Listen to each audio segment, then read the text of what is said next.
Hey you guys, welcome back to my channel. I hope y'all are having a wonderful day. In today's video, I'll be going over complex numbers and how to add, subtract, multiply, divide, and all of that. And without any more talking, let's just get started. Okay, so today's topic, basically we're going to be going over all of the i's. So i's like an imaginary, like a complex number, and we're just going to be going throughout all of it, how to add, subtract, multiply, and everything. So do you ever like have a problem such as -9? No, not -9, like the square root of -9. So basically what you want to do, if you were to like simplify this, would be to break it down, and that would be 3, but you would end up with still a negative in there. And so basically what they figured was that they would make imaginary numbers to like make it easier. So basically I equals radical -1. So if you were to have a problem like this, it would end up being 3i, because that's basically the -1 and the 3. Y'all, it's been a year and my memory's kind of like bad, but like I think that's how you work that out. And so I2 would end up being I times I, because exponents and stuff. And so I times I would give you -1, because a square root of something times square root of something is itself. So let me show you what I mean. So square root of radical 3 times radical 3 would give you radical 9, and that is 3. So you see how itself gives you itself. You see what I'm saying? Okay, so then for I3, you would end up with I2 times I1, because you add exponents for like variables and stuff, so we'll give you I3. So we know that I2 is -1 times I, so I3 would equal -I. And then for I4, you would end up with I times I, basically I times I squared. Well, I'm gonna write it out. So we know that I times I is -1, and so I2, because when I multiply that, I'm gonna add the exponents up here, which is I2, and we know I2 is -1, so -1 times -1 will give you a +1. And since this is the easiest one out of everything to multiply by, because it's just a 1, they use the what's it called, they use 4 to divide a lot of stuff just to make your life easier. And I'm gonna get right into that and show you guys how to, like, the basics of I. Okay, so basically I'm gonna try explaining how my teacher explained it to me when I was in algebra 2. So let's say you have a small number like I6 and you're trying to simplify that. You can easily be like, okay, so I2, I3, I4, then this must be I5 and I6. So I6 will give you -1. But it's not always going to be that easy, and numbers aren't always going to be that low for you to be able to just like count through. So basically what you have to do is multiply every single thing by 4, because 4 is 1. So let me just kind of like work through it, because it's kind of like hard to explain. So if you had a problem like let's say 107, right? You can't count through that so many times. So all you have to do is go 107 divided by 4. So you end up with 26.75, right? 107 over 4, 26.75. So all you want to get out of this whole like division is the fraction. So what is 0.75 if you don't already know? So let's go to fraction. So that's 3 over 4, right? Yeah, so that's literally all you need. So what is I to the third? That is -I. So your answer to I-107 is -I. Really, it's that easy. So all you want to do is get the fraction out of it. Let's try another one. I'm gonna just pick another random number. So I to the, let's do 209. Again, take your number, always divide by 4. So you end up with 52.2 0.25. Again, focus on the decimal that you get. So you end up with 0.25, and if you already know, 0.25 is 1 out of 4, and so that means your answer has to be I1. Well, your answer is going to be equal to I1. So basically, I209 is going to give you radical negative 1, and that's your answer. That's all you have to do. Divide by 4, get your decimal, and whatever it's equivalent to out of the 4 is your answer. That easy. Okay, guys, so a different way that you can go about solving this, not really different, but kind of different than what I just showed you, would be this way. So you have 107. I'm going to take the same number from down here, and what we're going to do is break it down. So when you divide 107 by 4, you end up with 26.75, and you know there's going to be a leftover of a fraction of 3 over 4. So that means if you subtract 107 by 3, if you subtract 3 from 107, you end up with 104. And 104 will give you a perfect whole number that is divisible by 4. So you end up with 26. So you write 104 and 3, because 3 can go into 4. It's going to give you a fraction. So 104 is perfectly divisible by 4. So you have I4. So this is 1. And then the 3 is not. So that's going to give you I3. And that's negative I. So when you multiply those two together, you get negative I, which is the exact same thing I got down here, but those are 2 different ways you can do it. Let's do the same thing for 209. You have 209, break it down. 209 divided by 4 will give you 52.25. So obviously you have 1 left over. So 209 minus 1 will give you 208. 208 is perfectly divisible by 4. So you write that down as a 1 because it is I4. And so you have 1 left over, and so that's I1, and that is radical negative 1. And when you multiply those two together, you get radical negative 1. And that's the same thing you got down here, but those are just the 2 different ways you can do it. Whichever one's easier for you to remember and work through. Okay, so basically I'm going to show you guys the 2 different ways to like solve it with like more complicated problems. So if you have I19 multiplied by I to the 16th power and I to the 15th power times I to the 17th power, and it's so hard to write these i's, oh my gosh. But the whole exponent thing, you don't multiply exponents, you have to add your exponents to be multiplied. So when you add that together, you end up with 67. So I to the 67th power. And I'm going to show you guys the breaking down way. So the second way that I showed you guys. So break that down. If you divide 67 by 4, you end up with 16.75. So you have to take 3 out. So 67 minus 3, 64. 64 can go into 4 really easily. So 64 and 3. So that means this is divisible by I to the 4th. And I to the 4th is equal to 1. And this is 3, so it's divisible by I to the 3rd, and I to the 3rd is equal to negative I. So your answer is negative I. And that's that.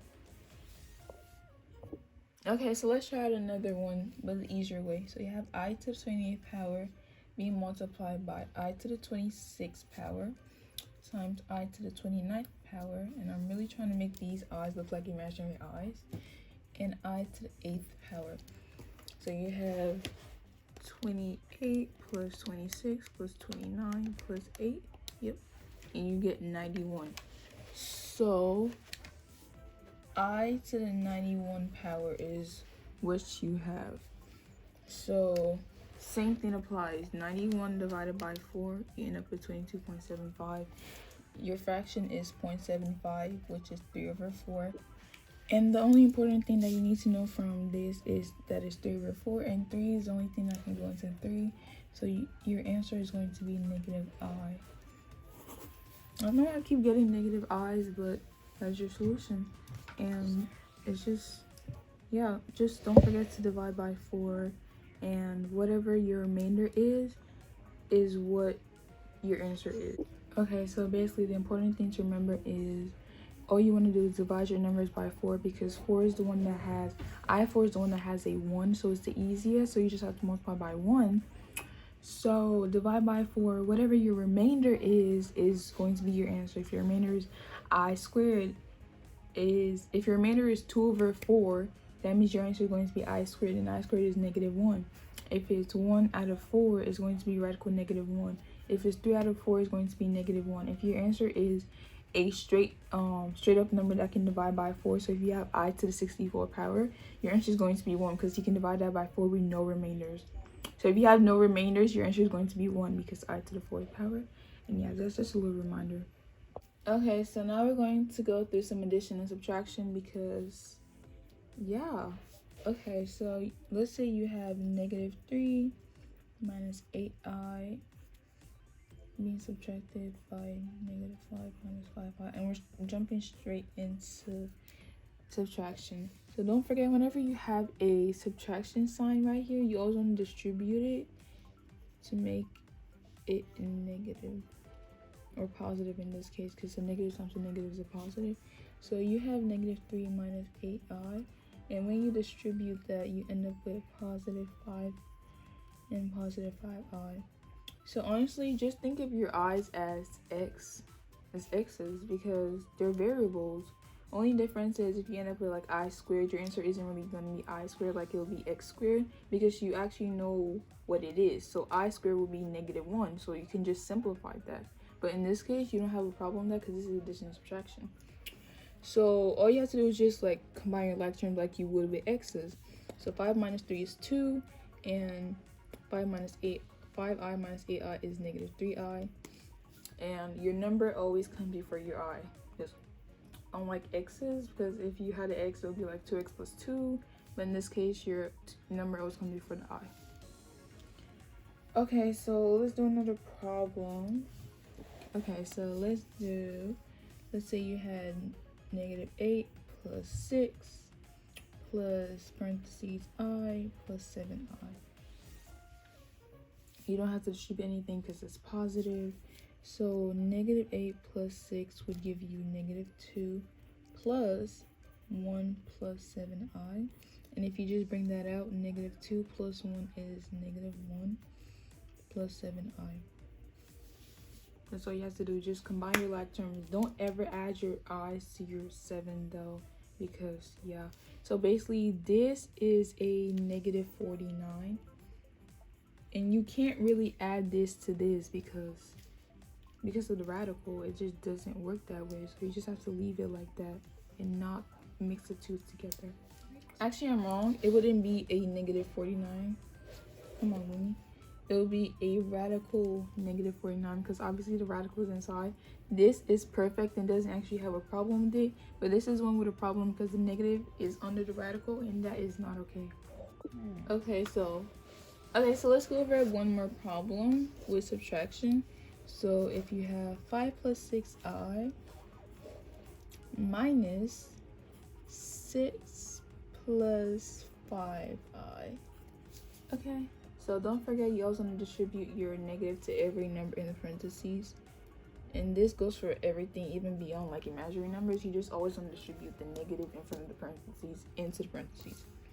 So you bring these out, in 5 plus 6i minus 6 minus 5i.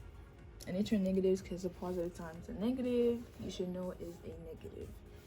So like terms, 5 minus 6, 6i minus 5i.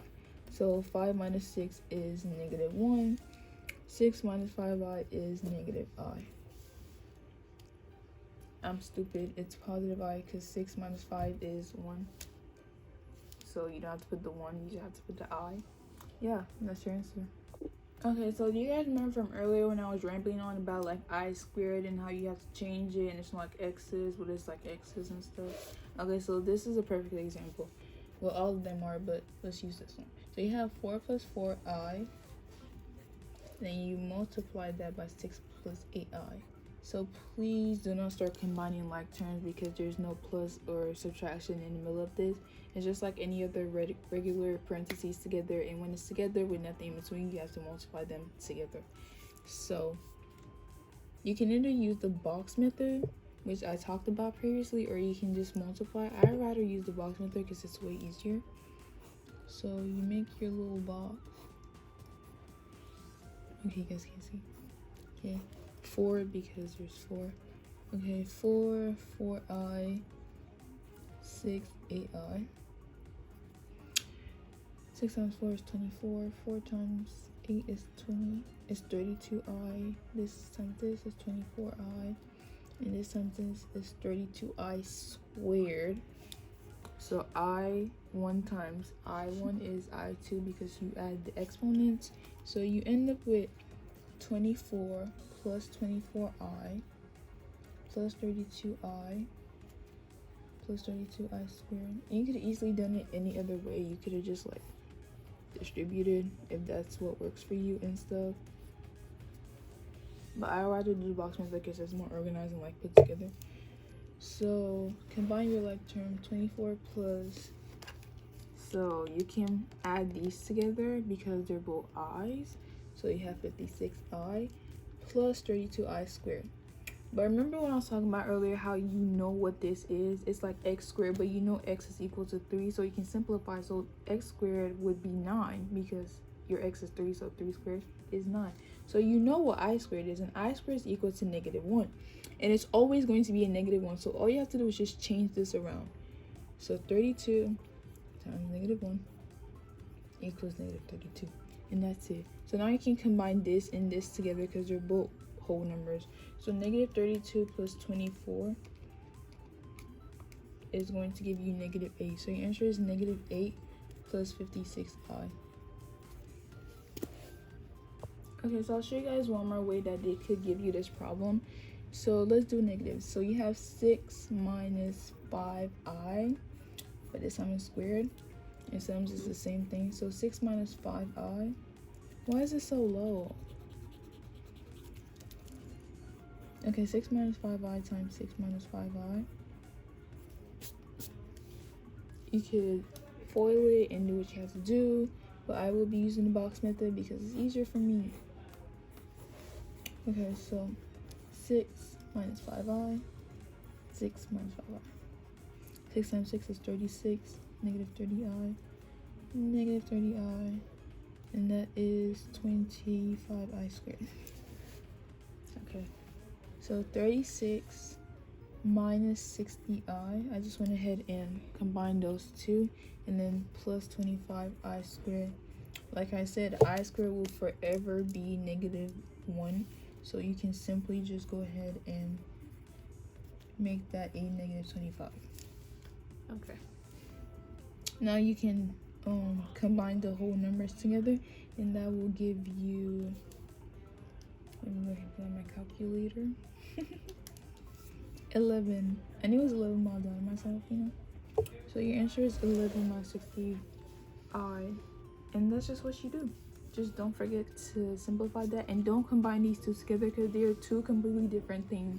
Your answer will be wrong, so don't do that, please. Thank you. Thank you so much for watching to the very end. I really do appreciate it, and I hope you guys found the video helpful. I hope you learned something new, and feel free to leave a like, comment, and subscribe, and don't forget to turn on post notifications so you don't miss out on another upload. I hope to see you guys in the next one. Bye guys.